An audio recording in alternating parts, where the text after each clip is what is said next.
¿Cómo les va? ¿Cómo están ustedes? Bienvenidos. Esto es Laburantes. Estamos en la televisión pública universitaria, TVU La Plata, como todas las semanas, en esto que es el noticiero de la actividad gremial, sindical y, por supuesto, de toda la actividad productiva de nuestra región, La Plata y alrededores. Una hora por delante para hablar de todas las noticias que, bueno, en definitiva intervienen en esos aspectos que antes les describía. Como siempre, muy bien acompañado aquí en Laburantes. Zule, Lautaro, ¿cómo les va? ¿Cómo andan? Hola, Gaby. Bueno, una semana con mucha información, como decimos siempre, en materia laboral, ya sea por las buenas o por las malas, la información nunca descansa. Vamos a repasar algunos de esos temas. Sí, y tiene que ver con la actualidad porque se presentó el proyecto del presupuesto 2018 al Congreso. Y justamente aquí hay una denuncia importante por parte de los gremios como la bancaria, porque están hablando de la descapitalización del Banco Nación. Se trataría de una propuesta donde se sacarían fondos, serían alrededor de 20.000 millones de pesos desde el Banco Nación hacia el Tesoro. Por eso los gremios están denunciando la preocupación y además hay un montón de otros puntos más que los vamos a ir desarrollando más adelante respecto de este presupuesto 2018, pero a estar atentos con esto que vienen ya denunciando los trabajadores del Banco Nación. A ver, brevemente, ¿cómo se capitaliza un banco? ¿Cómo se capitaliza un banco central? Bueno, en gran medida con la diferencia de una balanza comercial, con un superávit comercial. De esa forma se capitaliza un banco central. Por ejemplo, vos vendés mucho más de lo que comprás, tenés superávit, bueno, esa masa monetaria en divisa, es decir, en moneda extranjera, capitaliza un banco central. Es una de las formas de financiamiento de un banco central. ¿Cómo se capitaliza un banco habitual, de eso que nosotros podemos ir a hacer la cola, la maldita cola, para pagar algún servicio, para retirar dinero de nuestra caja de ahorro? ¿Cómo se capitaliza? Fundamentalmente con el ahorro, con la capitalización de los ahorristas, con lo que vos ponés en el banco. Esto quiere decir que vamos a estar financiando, que los ahorristas van a estar financiando, por ejemplo, la cobertura del déficit que se genera, que se sigue generando aún con esta administración. Es una noticia horrible, como mínimo grave, sí, la que están denunciando los trabajadores. También ahí estaban anunciando, por eso la denuncia y como decíamos a estar atento porque trae mucho para discutir y hablar el proyecto del presupuesto 2018. Bien, Lautaro. Bien, y como viene siendo un tema de agenda esta semana, la ley de ART que se sancionó a principio de este año, quise decir, a principio de año en el Congreso Nacional y que tiene sus correlatos en la discusión provincial. Bueno, el martes pasado la Corte Suprema de Justicia emitió un fallo que le pone un tope al pago indemnizatorio para una ART, para el caso de un juicio por accidente que hizo un trabajador y que fue festejado por la calificadora financiera mundial Moody's como un paso adelante para la previsibilidad y para la transparencia y el fortalecimiento institucional, decía en un comunicado, la empresa calificadora muy vinculada con el sistema financiero internacional y con, digamos, el núcleo más concentrado del capital internacional y que con el cambio de gestión está bastante afianzado en nuestro país. Lo cierto es que Moody's, una de las que decía en el 2008, frente a lo que fue la crisis de las subprimes, la crisis del sistema de la burbuja inmobiliaria, fundamentalmente en los Estados Unidos, que se extendió como reguero de pólvora por todo el mundo, sigan invirtiendo ahí, claro, sigan invirtiendo ahí, a sabiendas de que estaba a punto de estallar y que buena parte de los ahorristas, en definitiva, iban a ser defalcados. La jerarquía que tienen los fallos de la Corte Suprema es sobre el resto de los tribunales y el fuero laboral es uno de los más atacados por la actual gestión de gobierno y lo que establece, lo que dice Moody's en ese comunicado es que, bueno, esto va a permitir mantener solventes a las aseguradoras de riesgo de trabajo, las famosas ART, que como venimos diciendo en este programa, ganan solamente en la provincia de Buenos Aires 6.000 millones de pesos, sin reinvertir ni un solo peso. Moody's, que además festejó que los trabajadores, antes de llegar a la justicia para tener algún reclamo de tipo indemnizatorio por un accidente, que muchas veces se lleva parte de su salud de por vida, bueno, además de eso, Moody's festeja que estas ART puedan seguir siendo solventes cuando ganan 6.000 millones de pesos. Muy bien.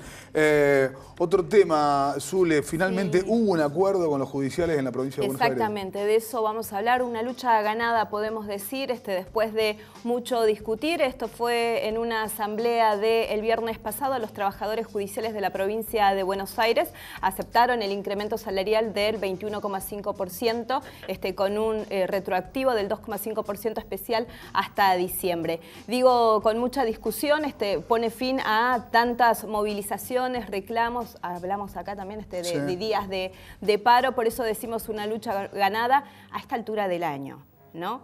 Hablando también de conflictos que empiezan y paritarias, digo, siempre... Promediando el 9º mes del año. Exactamente, increíble, ¿no? A esta altura recién, así que por eso decimos esto, una lucha ganada de los trabajadores judiciales de la provincia de Buenos Aires. Bien, bueno, felicitaciones a los judiciales. A mí me costaba bastante encontrar el tema, porque hay una gran cantidad de temas en esta semana para comentárselos a ustedes, para comentárselos a mis compañeros de trabajo. Pero ayer, a la mañana, temprano, estaba escuchando una radio porteña y escuchaba a Nicolás Dujovne, el ministro de Hacienda de la República Argentina, en una entrevista donde le preguntaron varias cosas. Entre otras cosas, le preguntaron por su patrimonio, por el crecimiento de su patrimonio y por qué la gran mayoría de sus activos. Vieron que el ministro Dujovne tiene la gran mayoría de los activos en el exterior. Es uno de los ministros, uno de los tantos ministros del actual gabinete de Mauricio Macri que tiene la mayoría de su dinero en el exterior. Dijo que, bueno, que eso era cierto, pero que en definitiva se enmarcaba en las libertades que podía tener cualquier otro ciudadano. A vos te habla, que no tenés ahorros en el exterior, que tampoco los tenés acá. Pero bueno, supuestamente las libertades para el ministro Dujovne son muy, muy democráticas.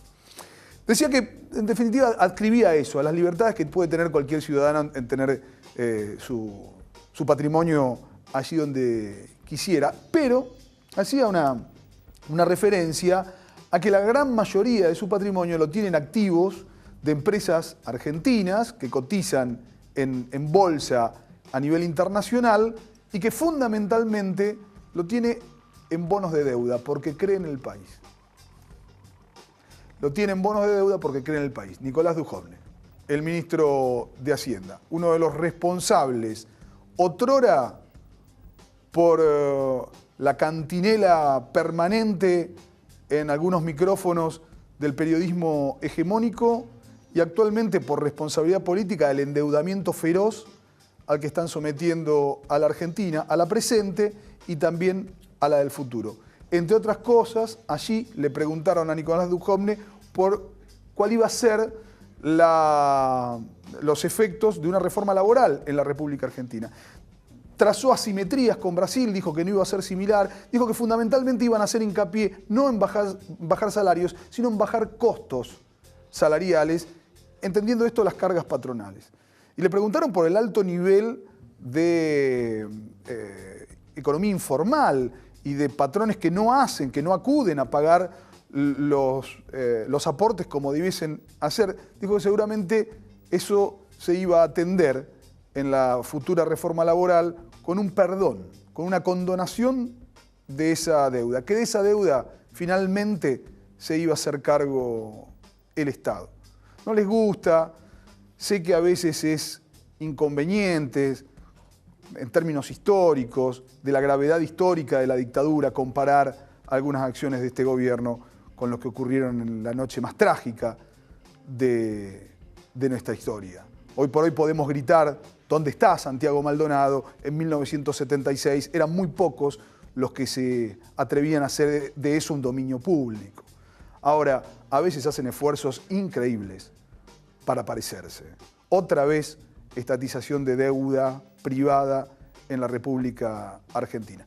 Nada más que en un ratito vamos a tener invitados, como siempre, en nuestro conversatorio. Casi una hora por delante aquí en Laburantes.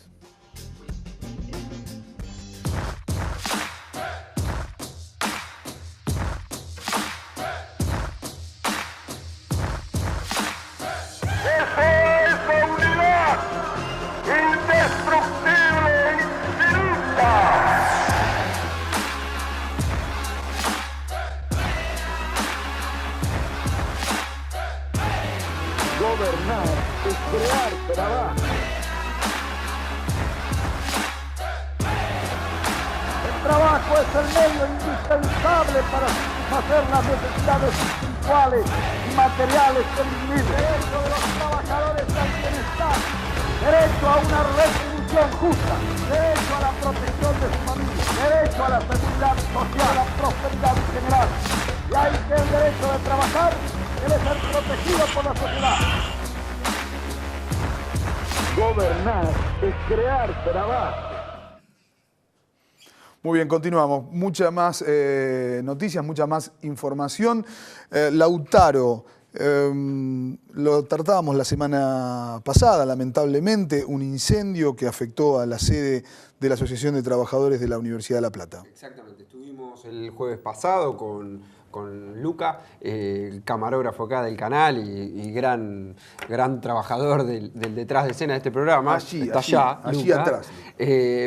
Nos acercamos a la sede de 44 porque estaban ahí los compañeros no docentes de la universidad con otros trabajadores y trabajadoras de la región y estuvimos con Raúl Archubi que nos contaba un poco él qué había pasado ese trágico domingo.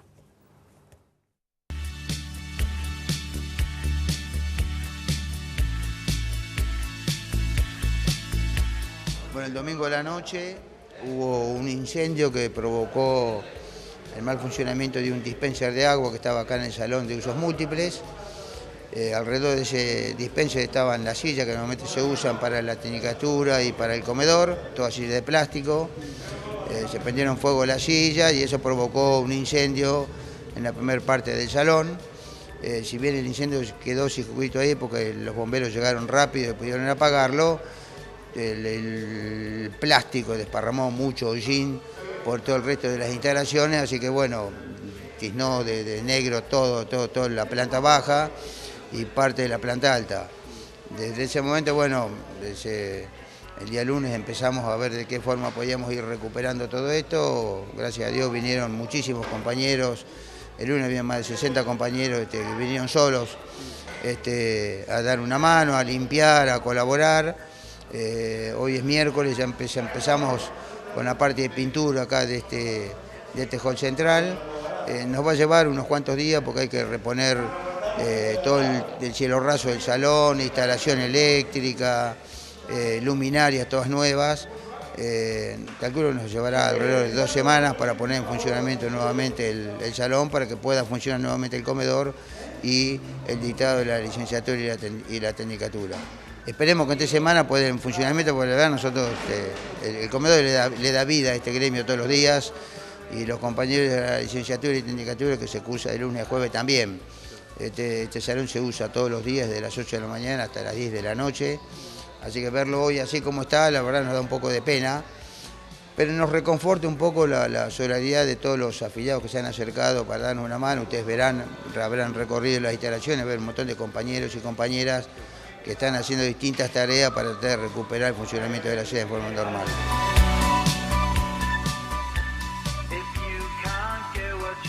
Bueno, ahí estaba, lo contaba en primera persona Raúl Archubi, qué era lo que había sucedido, pero también contaba cuál había sido la inmediata reacción solidaria de todos los trabajadores de la Universidad de La Plata. Centenares de trabajadores que se acercaron rápidamente a la sede y que también rápidamente la limpiaron, la pintaron. De la universidad y de la región, ¿no? Sí, porque sí, también claro. se acercaron compañeros de otras actividades. Lo cierto es que el comedor universitario, que es muy importante para la comunidad universitaria, está funcionando en 50 y 117 en la modalidad de retiro de viandas. No está armado el comedor in situ, claro, para almorzar ahí. Pero bueno, mientras dure, le calculaban un mes y medio más, por lo menos de reacondicionar para volver a abrir las puertas, que está acá en 44, Bien. 9 y 10. Bueno, nuestra solidaridad nuevamente con todos los trabajadores de la Universidad de La Plata. Nada más que en un ratito, ustedes si nos siguen recordarán que hace un par de semanas en primera persona teníamos un trabajador de UTEDIC, que la semana pasada hablábamos de la inauguración de una nueva sede. En un ratito nada más va a estar Fernando Argüelles, el secretario general de UTEDIC, acompañado por Horacio Carman, el secretario adjunto. del gremio, conversando aquí con nosotros en Laburantes. Continúen con nosotros, espérennos.